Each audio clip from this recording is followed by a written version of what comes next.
আসসালামু আলাইকুম এভরিওয়ান। বেগুন, আলু, টমেটো দিয়ে পুঁটি মাছের শুটকি দিয়ে আমি চচ্চড়ি রান্না করব। তো প্রথমেই আমি বেগুন কেটে লবণ পানিতে ভিজিয়ে রেখেছি, তারপর ধুয়ে ছেঁকে নিয়েছি। আর শুটকি ধুয়ে রেখেছি একটু নরম হওয়ার জন্য। তো শুটকি বেশিক্ষণ পানিতে ভিজে রাখলে একেবারে নরম হয়ে যায় আর কাটা কাটা হয়ে যায়।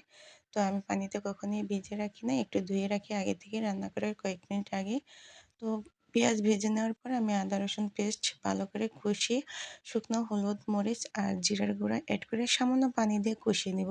আজকে আমি রান্নাটা করেছি একেবারে সামান্য তেলে, যেহেতু আমরা পাম অয়েলের তেল খাই, তাই আমি এখন থেকে তেল খাওয়ার পরিমাণটা একটু কমানোর চেষ্টা করছি। তো এই রান্নাটা আমি একেবারে মৃদু আছে ঢাকনা দিয়ে রান্না করব, পানিবিহীন। এই চচ্চড়িতে কোনো রকম পানি অ্যাড করব না, তাই ধৈর্য নিয়ে একটু রান্না করতে হবে। তো আমি 4 টুকরা রসুন আর কয়েক টুকরা কাঁচামরিচ আর টমেটো কুচি অ্যাড করে আবারও মৃদু আছে রান্না করে নিয়েছি রসুন সিদ্ধ হওয়া পর্যন্ত। তো রান্নার পরিশেষে আমি ধনিয়া পাতা ছড়িয়ে দিয়ে রান্নাটা কমপ্লিট করে নিয়েছি। তো সবাই ভালো থাকবেন। Thank you so much for watching everyone.